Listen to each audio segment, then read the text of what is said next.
Hello दोस्तों, तो हम देखेंगे उत्तराखंड के प्रीवियस ईयर क्वेश्चंस। ठीक है, ये हमारा पार्ट दूसरा है। देखो क्या होता है, जब आप डिटेल में पढ़ते हो ना चीज़ें, तो आपको क्या चीज़ें ज़्यादा से ज़्यादा याद रहती हैं और आपकी क्या नॉलेज और अच्छी गेन होती जाती है। ठीक है, तो चलिए स्टार्ट करें फिर हमारा पहला क्वेश्चन। ठीक है, पहला क्वेश्चन है हमारा, झिलमिल ताल उत्तराखंड के किस जिले में स्थित है? तो वह आपका किधर, चंपावत में स्थित है भैया झिलमिल ताल। ठीक है ना, चंपावत में है। ठीक है ना, चंपावत में। ठीक है, तो चलिए डिस्ट्रिक्ट चंपावत में। ठीक है ना, तो चलिए और कौन कौन सा है, वो है और श्यामला ताल। श्यामला ताल। ठीक है, श्यामला ताल किधर है? श्यामला ताल भी आपका कहाँ है? डिस्ट्रिक्ट चंपावत में है। ठीक है, तो चलिए और देखते हैं। और आपका है अल्मोड़ा। अल्मोड़ा का एक ताल आपको याद रखना है, अल्मोड़ा में एक ही ताल पूछा जाता है, वो है तड़ाक ताल। तड़ाक ताल किधर है? अल्मोड़ा में। ठीक है, अल्मोड़ा में है आपका भी है तड़ाक ताल। ठीक है, और एक गिरी ताल और द्रोण ताल। देखो ये कुमाऊं के ताल हैं, ये गिरी ताल। ठीक है ना, और क्या है? द्रोण ताल। ये सब कुमाऊं में है, द्रोण ताल। ठीक है ना, द्रोण ताल। ये किधर है? ये भी है आपका काशीपुर उधमसिंह नगर में। ठीक है, काशीपुर उधमसिंह नगर में। ठीक है ना, चलिए एक मैं आपको और बता देता हूँ। टिहरी का जो मतलब गढ़वाल का सबसे गहरा और बड़ा ताल है आपका सहस्त्र ताल। सहस्त्र ताल। ठीक है, सहस्त्र ताल। ठीक है, यम ताल भी कहाँ है? टिहरी गढ़वाल में ही है।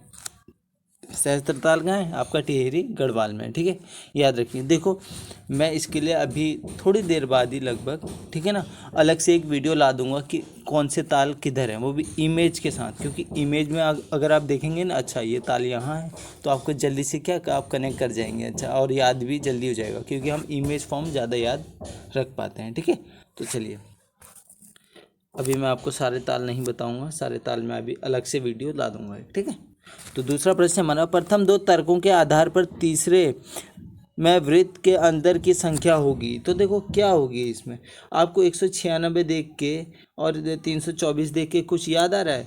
अगर आपको स्क्वायर मालूम है तो ये क्या 196 किसका है? ये है भैया किसका? 14 का स्क्वायर। और ये किसका है स्क्वायर है? ये स्क्वायर है भैया आपका 18 का। ठीक है, 18 का स्क्वायर है। ठीक है, तो चलिए देखते हैं। ठीक है, 14 कैसे आया है? ठीक है ना, 14 कैसे आया? 5 5 4 कितना होता है? 9। चलो भैया 9 लिख दिया। ठीक है, 9 और 3 2।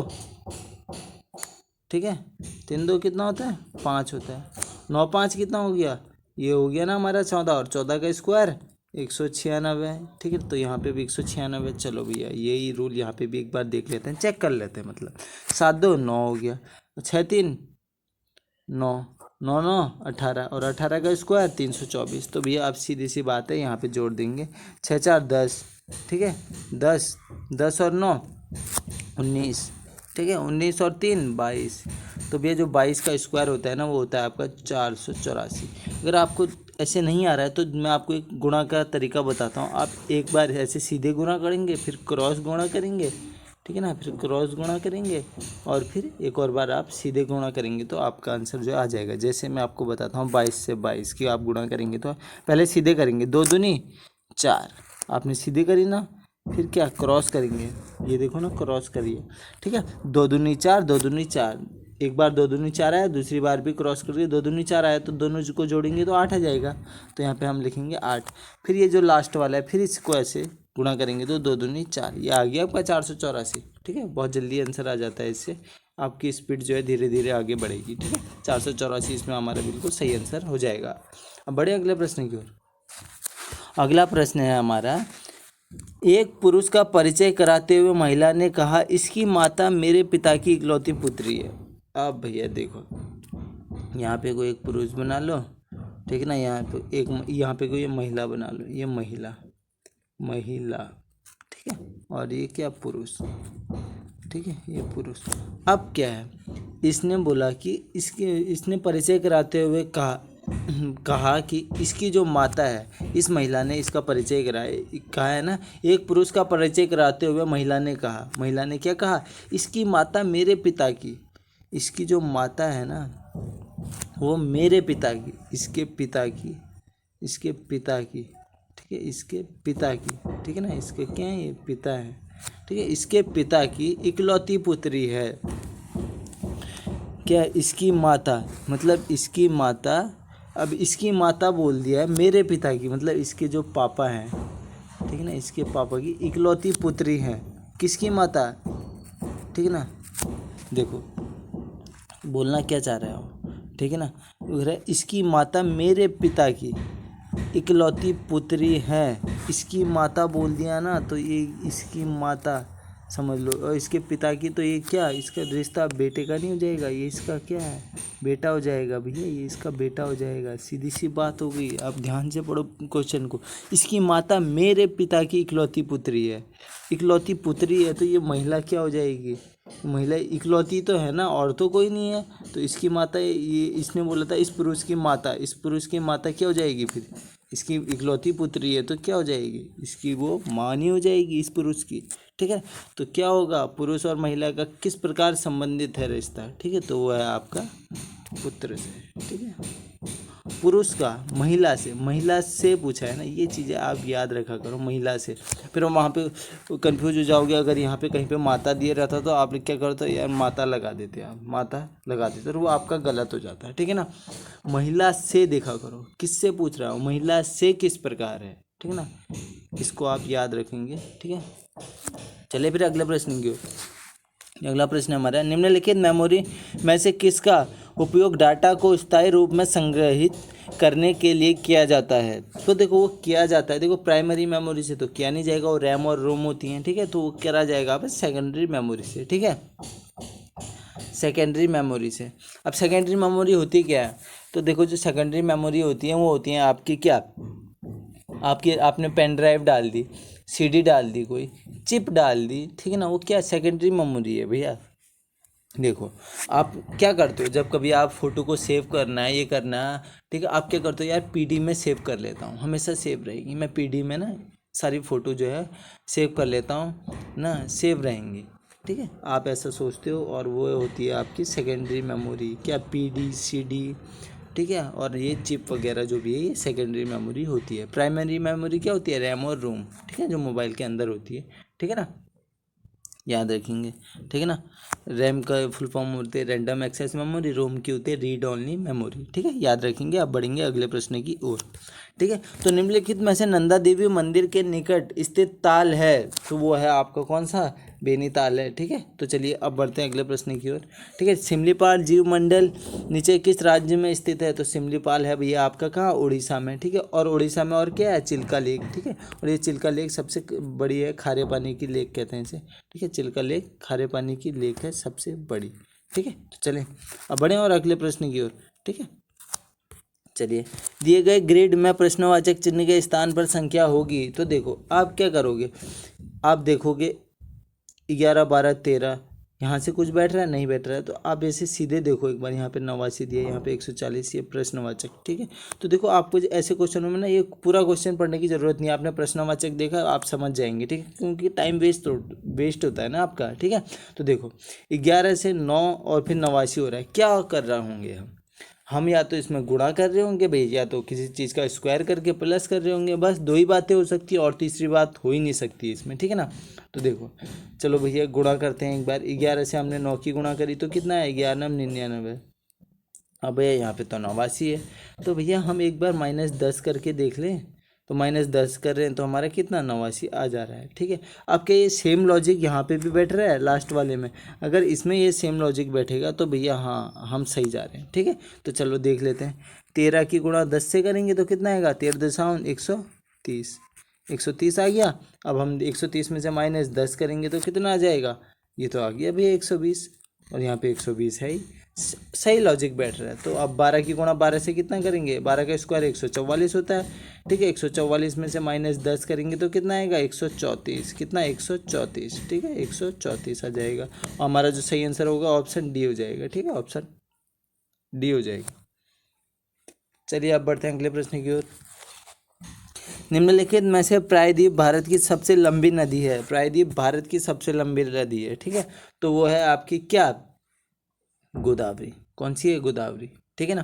तो देखो जो गोदावरी नदी है ना उसको आप क्या कहते हो, गोदावरी नदी को आप कह देते हो क्या, दक्षिण गंगा की नदी, ठीक है। अगर आपसे क्वेश्चन आ जाए कि दक्षिण गंगा किसे कहते हैं, दक्षिण गंगा किसे कहा जाता है, तो कहा जाता है गोदावरी को। ठीक है, ये गोदावरी जो है दक्षिण गंगा की सबसे प्रमुख नदी है। तो देखो क्या है, कहाँ से बहती है ये हो गया आपका नक्शा,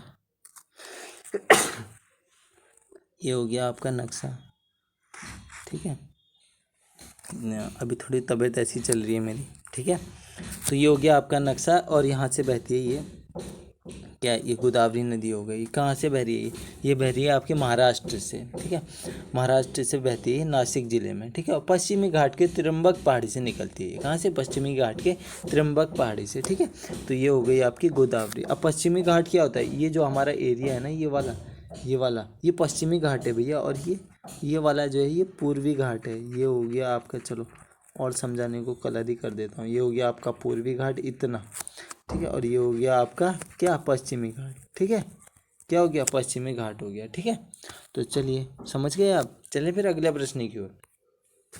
कौन सी मेमोरी सबसे तेज मानी जाती है, तो देखो जो मेमोरी होती है ना वो सबसे तेज मानी जाती है वो कैश मेमोरी को। ठीक है, कैश मेमोरी को।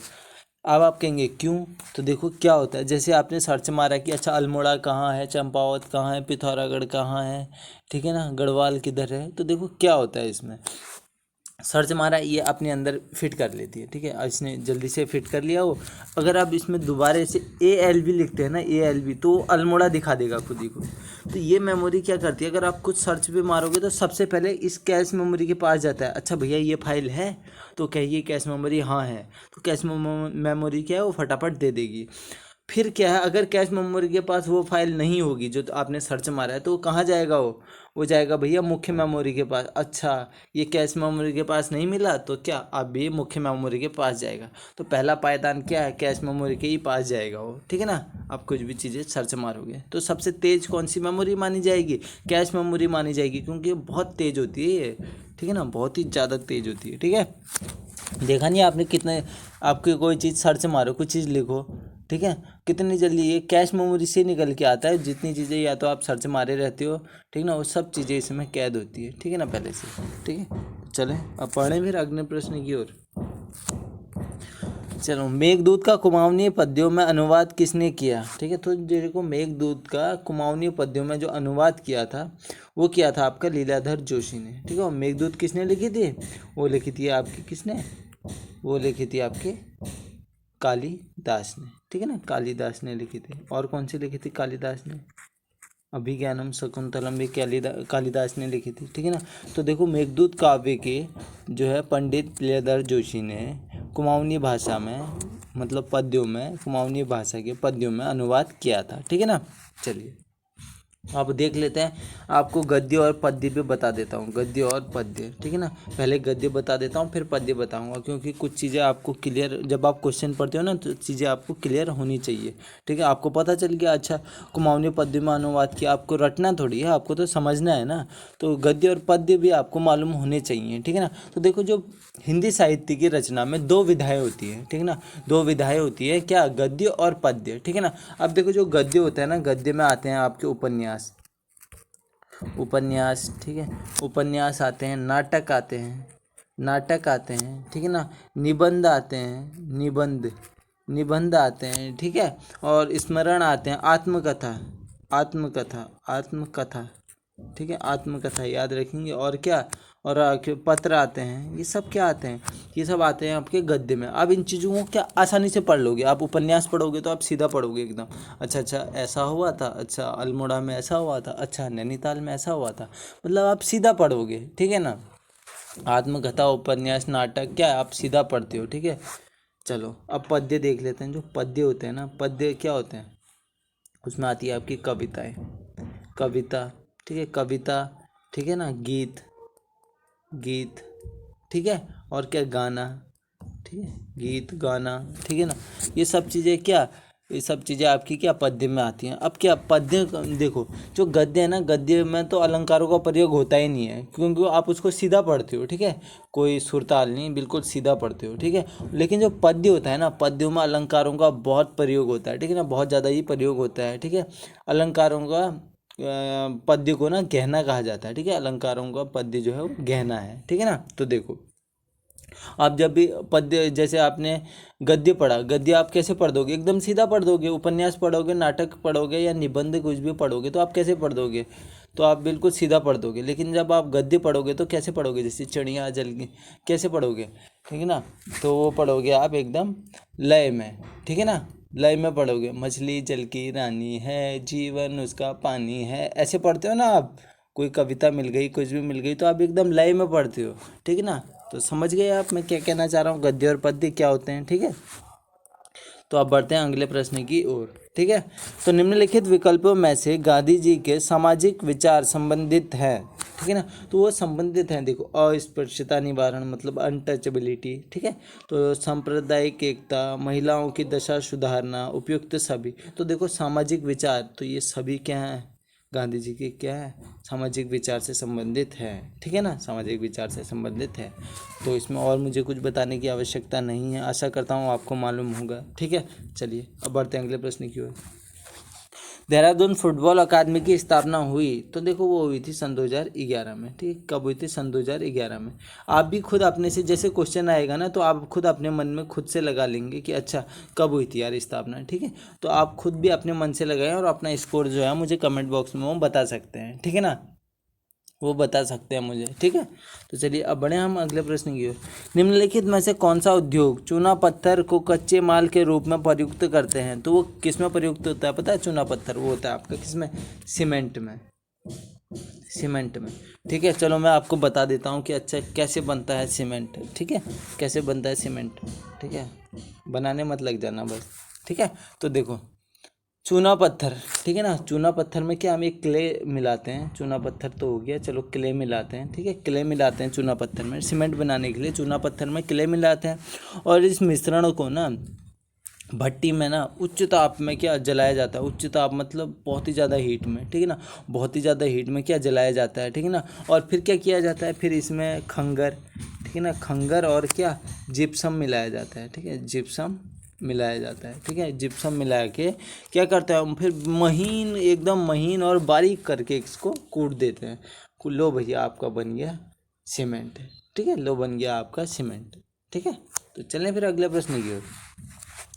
पाटलिपुत्र की स्थापना किसने की? तो देखो ये क्वेश्चन तो मैंने आपको इसमें अभी पिछले में बताया था, जब 50 प्रश्न है पहले पार्ट में मैं आपको ये पूरा डिटेल में बता चुका हूँ। ठीक है ना, मगध साम्राज्य का कैसे कैसे कौन से हर्यक वंश में बिंबिसार, ये सब। ठीक है, ये सब मैं आपको बता चुका हूँ अभी। ठीक है, तो अभी मैं सिर्फ आपको इतना बताऊंगा। इसका आंसर भी मैं आपको बता चुका हूँ, ये भी मैं आपको बता चुका हूँ। तो इसका जो सही आंसर है वह उदयन है। उदयन ने करी थी। ठीक है ना, उदयन ने करी थी। ठीक है, उदयन ने करी थी। ठीक है ना, उदयन ने अपने पिता अजातशत्रु की हत्या करी और फिर क्या बैठ गया भैया वो गद्दी में और पाटलिपुत्र की स्थापना कर दी। ठीक है ना, चलें फिर अगले प्रश्न की ओर, क्योंकि मैं आपको बता चुका हूँ। ठीक है, पहले पार्ट में, तो टाइम वेस्ट नहीं करेंगे। कंप्यूटर में फायरवॉल का उपयोग किया जाता है। कंप्यूटर में जो है ना फायरवॉल का उपयोग किया जाता है। ठीक है ना, तो वो किया जाता है आपका क्या? वो किया जाता है आपका सुरक्षा के लिए। ठीक है ना, किसमें? सुरक्षा के लिए किया जाता है। ठीक है ना, याद रखेंगे किसके लिए? सुरक्षा के लिए किया जाता है। फायरवॉल का उपयोग जो है वो सुरक्षा के लिए किया जाता है। ठीक है ना, किसके लिए? सुरक्षा के लिए। चलिए अब बढ़ते हैं हम अगले प्रश्न की ओर। बद्रीनाथ मंदिर को विभाजित किया गया है। तो देखो जो बद्रीनाथ मंदिर को विभाजित किया गया है ना, वो किया गया आपका किसमें? 3 भागों में किया गया है। ठीक ना, वो कौन से भाग हैं? वो है आपका गर्भगृह। ठीक है ना, गर्भगृह। ठीक है, दर्शन मंडप। ठीक है ना, दर्शन मंडप। ठीक है ना, और सभा मंडप। ठीक है ना, सभा मंडप। ठीक है, इन 3 भागों में क्या है? विभाजित किया गया है। तो इसमें जो आपका सही आंसर है वह है आपका ऑप्शन 3। ठीक है ना, चलिए अब बढ़िए अगले प्रश्न की ओर। तो आप मुझे बताएंगे कमेंट बॉक्स में कि बद्रीनाथ मंदिर कौन से डिस्ट्रिक्ट में है। ठीक है ना, बहुत आसान क्वेश्चन है। चलिए, काठगोदाम किस नदी के तट पर बसा है? काठगोदाम जो है ना वो बसा है आपका भैया किसके तट पे? वो बसा है आपका गौला नदी के तट पे। गौला नदी बहती है ना हल्द्वानी के किनारे किनारे से। ठीक है ना, तो ये क्या है? ये बसा है आपका काठगोदाम के, काठगोदाम जो है गौला नदी के तट पे। ठीक है ना, अब काठगोदाम को और क्या कहते हैं, वो कहते हैं कुमाऊं का प्रवेश द्वार। क्या कहते हैं, कुमाऊं का प्रवेश द्वार। काठगोदाम से बरेली ट्रेन चली थी कब, 1884 में, याद रखेंगे ये तो ट्रेन चली थी, ठीक है, ट्रेन चली थी कहाँ से, काठगोदाम से बरेली, ठीक है। चलें फिर अगले प्रश्न की ओर। अगला प्रश्न है हमारा, उत्तराखंड में राष्ट्रपति शासन लागू हुआ, ठीक है ना। तो उत्तराखंड में जो था राष्ट्रपति शासन लागू हुआ था वो हुआ था 27 मार्च 2016 को, 27 मार्च 2016 को, और ये समथिंग चला था मई 2016 तक, ठीक है, मई 2016 तक, ठीक है ना। चलें फिर अगले प्रश्न की ओर चलेंगे, अगले प्रश्न की ओर। और देखो एक और चीज़ याद रखेंगे, राष्ट्रपति शासन का जो अनुच्छेद है ना, देखो राष्ट्रपति शासन किस अनुच्छेद के तहत लगाते हैं, वो लगाते हैं आपके 356, जो शासन लगाते हैं ना 356 अनुच्छेद के तहत, ठीक है ना, राष्ट्रपति शासन लगता है, ठीक है, याद रखेंगे, ठीक है। चलेंगे अगले प्रश्न की ओर। कांचीपुरम किस राजवंश की राजधानी थी, तो ये थी भैया किसकी, किसने स्थापना ये कही हुई थी आपकी, कांचीपुरम जो था वो था आपका पल्लव वंश की, ठीक है, पल्लव वंश की जो थी वो राजधानी थी, ठीक है, पल्लव वंश की राजधानी थी। देखो पल्लव वंश के जो संस्थापक थे, संस्थापक याद रखना, पल्लव वंश के संस्थापक, ठीक है, संस्थापक वो थे आपके सिंह विष्णु। कौन थे, सिंह विष्णु, ठीक है, सिंह विष्णु, ठीक है ना, सिंह विष्णु थे, ठीक है ना। तो इनका जो सबसे प्रतापी राजा था ना, पल्लव वंश का सबसे प्रतापी राजा कौन था, वो था आपका नरसिंह वर्मन, ठीक है, नरसिंह वर्मन प्रथम भी लगा देना, हाँ भैया, प्रथम, ठीक है, नरसिंह वर्मन प्रथम। इस वंश का सर्वाधिक जो था ना वो बिल्कुल शक्तिशाली राजा था, ठीक है ना। और इसको क्या कहा जाता था, इस नरसिंह को, इसको अभिलेखों में क्या कहा है, वतापी कोंडा, ठीक है, क्या कहा है, वतापी कोंडा कहते हैं इसको, ठीक है ना, अभिलेखों में इसे कहा है, ठीक है ना। महाबलीपुरम में जो रथ मंदिर है ना उसका भी निर्माण इसी ने कराया था, जो शोर मंदिर है उसका भी निर्माण किसने कराया था, नरसिंह वर्मन ने कराया था, ठीक है। तो चलें अगले प्रश्न की ओर। अगला प्रश्न हमारा, निम्न में से कौन सम्मिलित नहीं है, खटीमा कांड, ठीक है, 1 सितंबर 1994 को हुआ था, बिल्कुल सही है, ठीक है। रामपुर तिराहा कांड 2 अक्टूबर 1994, सही है, ठीक है ना। और मसूरी गोली कांड 3 सितंबर 1994, बिल्कुल गलत है, 2 सितंबर को हुआ था। मसूरी जो गोली कांड हुआ था वो जस्ट खटीमा गोली कांड के एक दिन बाद हो गया था, ठीक है ना, एक दिन बाद हुआ था, तो का 2 सितंबर है इसका आंसर, ठीक है ना। तो ये हमारा क्या सम्मिलित नहीं है, तो तीसरा ऑप्शन तो हमारा बिल्कुल सही हो जाएगा, तीसरा ऑप्शन बिल्कुल सही हो जाएगा इसमें। अब देखो आपको पता होना चाहिए खटीमा गोली कांड के बारे में, ठीक है ना, रामपुर तिराहा कांड के बारे में, ठीक है ना, मसूरी कांड के बारे में, ठीक है, ये मैं आपको पहले भी बता चुका हूँ। इन कांड में जितनी जान गई थी ना इतनी उत्तराखंड वासियों की, उतनी जान तो अंग्रेज़ों के टाइम पे भी नहीं गई थी, ठीक है, अंग्रेज़ों ने भी इतने उत्तराखंड वासियों को नहीं मारा था जितना कि जब यूपी सरकार थी, हमारा पृथक उत्तराखंड राज्य आंदोलन चल रहा था, तो यूपी वालों ने हमें उड़ा दिया था इतना, तो ठीक है ना। तो देखो क्या था, खटीमा गोली कांड में जो थे ना छात्र जो थे ना वो पृथक राज्य की मांग को लेके कर रहे थे, तो क्या वहाँ के जो थे पुलिस वाले उन्होंने क्या गोली मार दी थी, ठीक है। मैं आपको अभी ब्रीफ बता देता हूँ, ठीक है ना, कि अच्छा आपको पता होना चाहिए, अच्छा ऐसा हुआ था। और रामपुर तिराहा कांड तो वहाँ जा रहे थे, ठीक है, कुछ महिलाओं के साथ बदतमीजी करी और गोली मार दी थी, ठीक है ना। इसमें भी ऐसा था, मसूरी गोली कांड में 2 बहनें बात करने गई पुलिस वालों से तो उनको गोली मार दी, ये मैं आपको पहले बता चुका हूँ, ठीक है ना, उनको वहीं पे गोली मार दी और बहुत बड़ा हंगामा हो गया था, ठीक है। तो मैं आपको ब्रीफ बता दे रहा हूँ अभी, और डिटेल में तो मैं अलग से लेके आ जाऊँगा, ठीक है ना। मसूरी कांड में 6 लोग मरे थे, ठीक है ना, और इसमें खटीमा गोली कांड में समथिंग 25 या 20 मरे थे, कुछ ऐसे ही, ठीक है ना। तो मैं ये डिटेल वीडियो आपके लिए अलग से लेके आ जाऊँगा, ठीक है ना।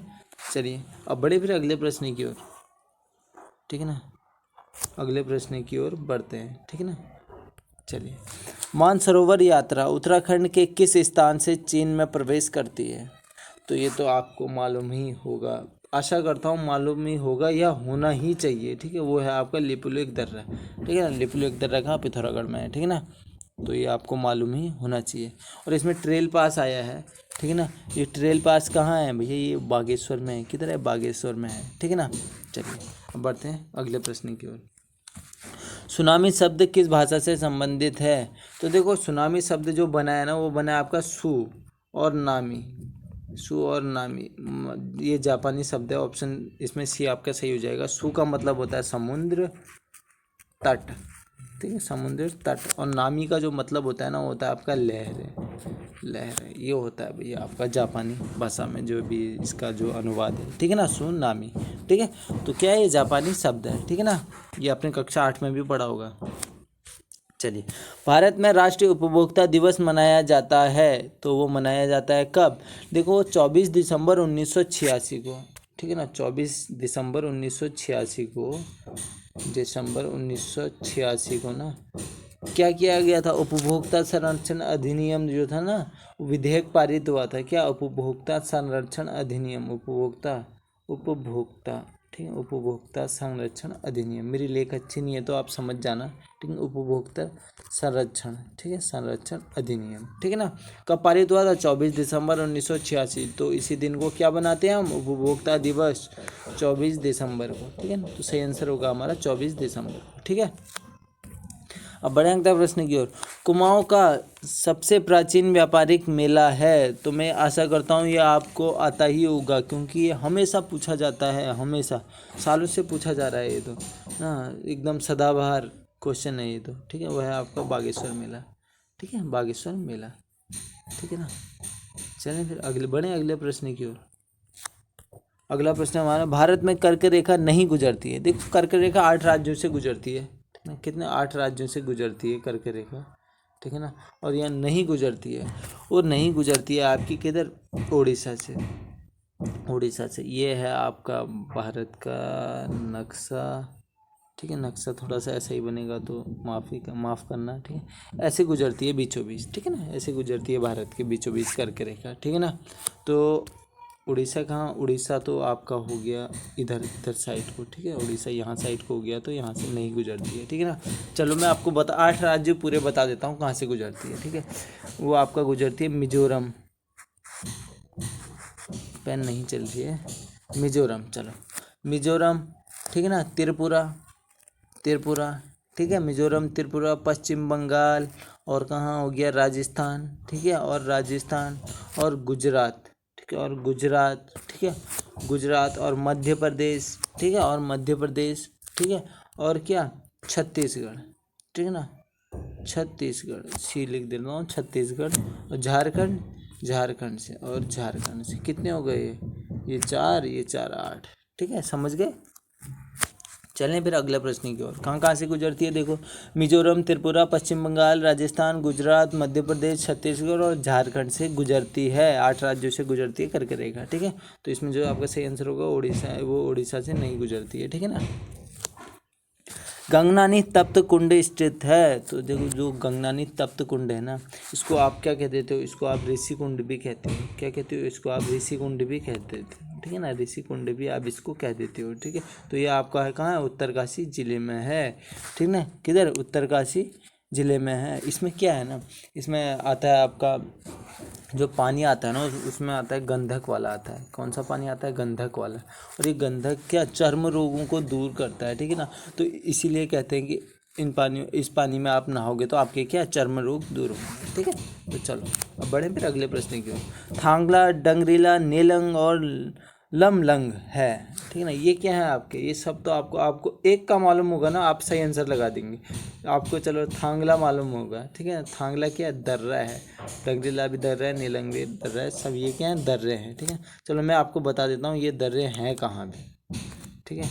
तो देखो ये जो दर्रा है ना, थांगला जो है उत्तरकाशी और तिब्बत को जोड़ता है, ठीक है। उत्तरकाशी और तिब्बत, ठीक है। चलो मैं ऐसे ही लिख दे रहा हूँ क्योंकि जगह बहुत कम होती है ना। और डंगरीला जो है वो है आपका चमोली, ठीक है, चमोली, और किसको, तिब्बत को जोड़ता है, ठीक है ना। चमोली और भैया तिब्बत को जोड़ता है, ठीक है। थांगला किसको जोड़ता है, उत्तरकाशी और तिब्बत को, ठीक है ना। और डंगरीला ये जोड़ता है आपका चमोली और तिब्बत को, ठीक है, चमोली और तिब्बत को। और नेलंग ये जोड़ता है आपका उत्तरकाशी और तिब्बत को, ठीक है ना। और लंगमंग लमलंग, ठीक है, ये लमलंग जोड़ता है आपका चमोली और तिब्बत को, ठीक है, चमोली और तिब्बत को, ठीक है ना। और एक ट्रेल पास पिछले में भी बताया था, वो जोड़ता है आपका ये जो ट्रेल पास है ना, ये ट्रेल के नाम पे रखा था, ट्रेल पास दर्रा, ठीक है ना, हमारा कमिश्नर नहीं था। ये जोड़ता है आपका बागेश्वर और पिथौरागढ़ को, ठीक है। ये डिस्ट्रिक्ट को डिस्ट्रिक्ट से जोड़ता है, ठीक है ना। और ये क्या जोड़ते हैं, ये जोड़ते हैं हमारी इंटरनेशनल को, ठीक है ना। देखो उत्तरकाशी तिब्बत को जोड़ रहा है, चमोली तिब्बत को जोड़ रहा है, ठीक है ना। चलो ठीक है, समझ गए। जो ट्रेल पास है वो क्या बागेश्वर और पिथौरागढ़ को जोड़ता है। चलें फिर अगले प्रश्न की ओर। भारत में निम्न में से कौन यह निर्णय करता है कि कोई विधेयक धन विधेयक है या नहीं। तो ये सिर्फ और सिर्फ निर्णय होता है भैया किसका, लोकसभा का निर्णय होता है कि ये धन विधेयक है या नहीं है, ठीक है। अनुच्छेद किसके तहत है, अनुच्छेद भी याद रख लो आप, अनुच्छेद जो है 110, ठीक है, अनुच्छेद 110 के तहत क्या लोकसभा के जो अध्यक्ष होता है ना, धन विधेयक के संबंध में लोकसभा में जो लोकसभा का जो निर्णय होता है ना, वो अंतिम होता है भैया जो धन विधेयक के उसमें, ठीक है ना। क्या अंतिम मतलब लास्ट, हमने कह दिया ये धन विधेयक है तो है, ठीक है ना। तो देखो, और इस धन विधेयक को ना याद रखिए, राष्ट्रपति भी पुनः विचार के लिए नहीं लौटा सकता है, ठीक है ना। इस धन विधेयक को राष्ट्रपति भी पुनः विचार का मतलब क्या होता है, दोबारा सोचना, यही तो होता है ना। तो नहीं लौटा सकता है उसके लिए भी, ठीक है। तो इतनी चीज़ें आप याद रख सकते हैं। अगर आपको समझ में नहीं आ रहा है ना, तो आप मेरे को कमेंट बॉक्स में एक बार बता सकते हैं कि अच्छा ये आपका पढ़ाया हुआ समझ में नहीं आ रहा है, क्योंकि क्या है ना, अभी ये स्टार्टिंग में मैं पढ़ा रहा हूँ, ठीक है ना, स्टार्टिंग में मैं पढ़ा रहा हूँ, तो ठीक है ना, स्टार्टिंग में पढ़ा रहा हूँ तो हो जाता है कि अच्छा समझ में ना आए, क्योंकि मेरा तरीका अलग है समझाने का, ठीक है। अगर आपको समझ में नहीं आता है तो मैं इसमें बदलाव लाऊंगा और समझाने की कोशिश करूंगा, ठीक है। तो आप मुझे कमेंट बॉक्स में बता सकते हैं कि अच्छा सर ये हमें चीज़ें समझ में नहीं आ रही हैं, तो आप बदलाव करें, ठीक है, समझाने में, ठीक है। चलिए, क्योंकि अभी मैं आपको बिल्कुल शुद्ध हिंदी में इसलिए नहीं बता रहा हूँ, क्योंकि क्या दिक्कत होती है आपको, अगर आप स्टार्टिंग में समझ जाएंगे ना तो शुद्ध हिंदी में आपको आ जाएगा वो, ठीक है। आपको क्या अभी चीज़ें समझनी है, ठीक है, ऑब्जर्व करनी है चीज़ें, तो आप ऑब्जर्व करिए, ठीक है। चलें अगले प्रश्न की ओर बढ़े। चलें, अगला प्रश्न है हमारा, अंग्रेजों ने किस सन में गोरखा शासन को उत्तराखंड में परास्त करा था। तो देखो, ये तो मैंने आपको पूरा बता दिया है पहले में कि अच्छा गोरखा शासन, उसके बाद कमिश्नर कौन कौन से आए थे, ये बता चुका हूँ मैं आपको, ठीक है ना। जो पार्ट 1 में मैंने 50 प्रश्न कराए थे, उसमें मैं आपको ये बता चुका हूँ पूरा। तो मैं अभी सिर्फ इतना बताऊँगा 815 में, ठीक है। 815 में जो था ना, वो क्या, वो जो अंग्रेजों ने जो था वो गोरखाओं को परास्त कर दिया था, ठीक है। चलो बढ़े, और फिर इसके बाद जो पहले कमिश्नर बने वो कौन बने, चलो ई गार्डनर बने, ठीक है ना। ई गार्डनर, इन्होंने पहला भूमि बंदोबस्त भी करवाया था, ठीक है ना। चलें फिर इसके बाद कौन आए थे, इसके बाद आया था आपका दूसरा जो कमिश्नर था, वो था विलियम ट्रेल, ठीक है। तो चलिए मैं आपको अभी इतनी चीज़ें बता रहा हूँ, ठीक है, क्योंकि मैं आपको पूरा डिटेल में करा चुका हूँ। ये मैंने इस डिटेल को बताने के चक्कर में करीब 20 मिनट तक आपको ये चीज़ें बताई हैं कि अच्छा कौन सा आया था, ठीक है, और इनकी प्रथा क्या थी। चलिए अब बढ़ते हैं अगले प्रश्न की ओर। कोटेश्वर बांध का निर्माण किस नदी पर किया जा रहा है। तो देखो, जो कोटेश्वर बांध है ना, ये कहाँ है, टिहरी से सिर्फ लगभग होगा आपका 23 किलोमीटर समथिंग, ठीक है। तो उधर ही है, ठीक है ना, टिहरी से थोड़ा सा आगे ही है, टिहरी से आगे जाओगे, टिहरी बांध से थोड़ा सा आगे जाओगे, करीब लगभग 22 या 30 किलोमीटर जाओगे तो वहाँ पे आपको मिलेगा। तो कहाँ है ये है आपका भागीरथी पे, ठीक है, भागीरथी पे, ठीक है। और टिहरी बांध किस नदी पे, आपको मालूम है ना, टिहरी किसके संगम पे बना है, भागीरथी और भिलंगना, ठीक है। तो चलिए, कोटेश्वर बांध किस नदी पे है, वो है आपका भागीरथी पे, ठीक है, किस पे है, भागीरथी पे। चलें फिर अगले प्रश्न की ओर। अनंतपाल का धार्मिक शिलालेख किस वंश का इतिहास बताता है। तो ये बताता है भैया किसका, अनंतपाल, ये बताता है पवार वंश का, किसका, पवार वंश का, ठीक है ना, पवार वंश का। आप अनंतपाल सुन के ही आपको लग जाना चाहिए कि अच्छा पाल, ठीक है ना, किसका, तो ये पवार वंश का बताता है, ठीक है, किसका, पवार वंश का इतिहास बताता है। अब देखो, अब मैं बताता हूँ आपको, क्योंकि मैंने पवार वंश आपको बताया नहीं है, तो मैं इसमें आपको पवार वंश कुछ बता देता हूँ। पवार वंश के जो संस्थापक थे वो थे कनकपाल, और कहते हैं ना, ये कनकपाल कहाँ से आया था? धार नगरी गुजरात से आया था, ठीक है ना, धार नगरी गुजरात से आया था कहते हैं, ठीक है। पवार वंश की जो राजधानी थी वो थी आपकी चांदपुरगढ़ी, चांदपुरगढ़ी, ठीक है ना, चांदपुरगढ़ी थी आपकी पवार वंश की राजधानी, ठीक है ना, जो कि कहाँ है अभी? अभी ये चमोली में है। चांदपुरगढ़ी किधर है? चमोली, ठीक है ना।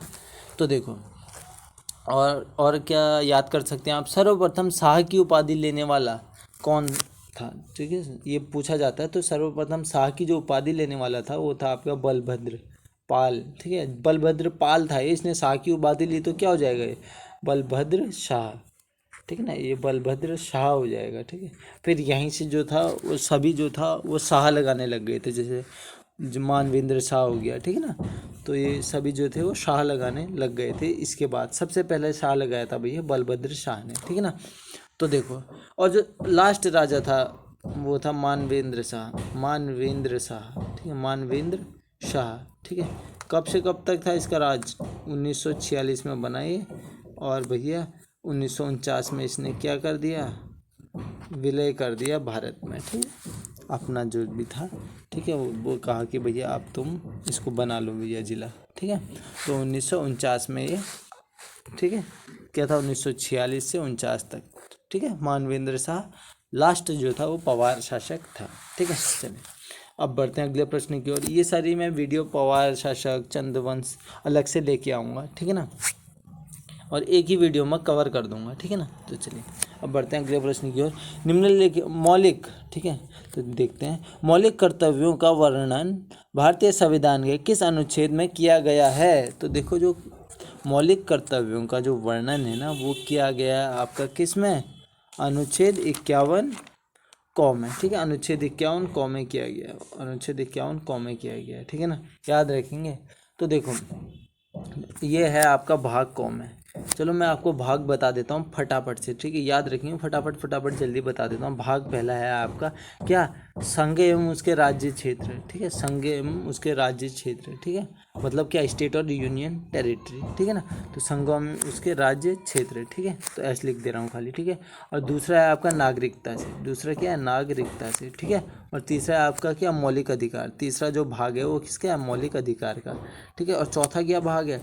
चौथा है आपका भैया राज्य के नीति निर्देशक तत्व, राज्य के नीति निर्देशक तत्व। और चौथा फोर क, ठीक ना, ये है आपका किससे? मूल कर्तव्य से, मूल कर्तव्य, मूल कर्तव्य यानी मूल, इसके अंदर आएगा आपका अनुच्छेद 51 क, ठीक है।